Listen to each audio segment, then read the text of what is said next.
ကဲအားလုံးမင်္ဂလာပါခင်ဗျာကျွန်တော်တို့ငယ်ငယ်တုန်းကဖွက်ခဲ့တဲ့စကားလေးကိုကျွန်တော်တကယ်ချင်းမိတ်ဆွေပေါင်းတဲ့အားလုံးတို့မှတ်မိကြသေးလားမသိဘူးခင်ဗျာခေါင်းမူးရှုံလုံပါသေးစမိတ်ချလှပါသေးကြောက်တန်းစီညီပါပဲဆိုတဲ့စကားလေးကိုမှတ်မိကြသေးလားမသိဘူးကဲအဲ့ဒါလေးကတော့ကဲတကယ်ချင်းမိတ်ဆွေပေါင်းတဲ့တို့ကဲဒီမှာကြည့်လိုက်ပါခင်ဗျာကဲတကယ်စမိတ်ကလေးတွေချထားတဲ့အတိုင်းပါပဲခင်ဗျာခေါင်းမူးရှုံလာတာလေတကယ်ကိုလုံကြုံပါတယ်ခင်ဗျာကျွန်တော်တို့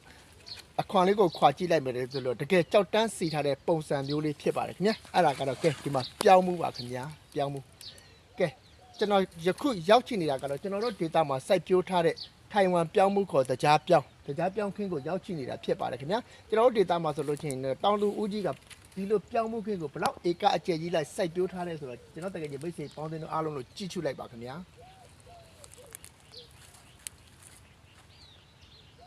ကဲကျွန်တော်တို့တောင်သူဦးကြီးအနေနဲ့ပေါ့နော်အခုလိုစိုက်ပျိုးထားတာဆိုလို့ချင်းဒီလိုအနေထားကိုရချိထားပြီးပြီဖြစ်ပါတယ်ခင်ဗျာဒီလိုအနေထားကိုရချိထားပြီးပြီဆိုလို့ချင်းကျွန်တော်တို့တောင်သူဦးကြီးအနေနဲ့ပေါ့နော်အောင်မြင်မှုကိုရချိထားပြီးပြီလို့ဆိုလိုနိုင်ပါတယ်ခင်ဗျာကျွန်တော်တကယ်ချင်းမိတ်ဆွေပေါင်းတင်အားလုံးတို့တွေနဲ့မြို့ပေါ်မှာတချို့ဒေသတွေမှာပေါ့နော်ပြောင်းမှုကိုမြင်ဘူးဝယ်ယူစားသုံးနေရပြီမှာပေါ့နော်ကျွန်တော်တို့ဒေတာလို့ဒီလိုစိုက်ပျိုးထားတာဒီလိုစိမ့်စုံလှပနေတာကိုသိရှိမှာမဟုတ်ပါဘူးခင်ဗျာဒါကြောင့်မလို့ကျွန်တော်တကယ်ချင်းမိတ်ဆွေပေါင်းတင်အားလုံးတို့သိရှိအောင်ကျွန်တော်အနေနဲ့မျှဝေပေးခြင်းဖြစ်ပါတယ်ခင်ဗျာကဲကျွန်တော်တကယ်ချင်းမိတ်ဆွေပေါင်းတဲ့အားလုံးကိုကြည့်လိုက်ပါအောင်ခင်ဗျာကျွန်တော်တို့ဒေတာမှာစိုက်ပျိုးထားတဲ့ထိုင်ဝမ်ပြောင်းမှုခေါ်တကြားပြောင်းဖြစ်ပါတယ်ခင်ဗျာကဲကျွန်တော်အနေနဲ့တောင်သူဦးကြီးကိုဆူတောင်းပေးနေတာကတော့နော်ဒီလိုပြောင်းမှုတွေများများထွက်ချပြီးတော့ဈေးနှုန်းကောင်းကောင်းရပါသေးလို့ကျွန်တော်အနေနဲ့ဆူတောင်းရင်တကယ်ချင်းအားလုံးကိုနှုတ်ဆက်ပါတယ်ခင်ဗျာ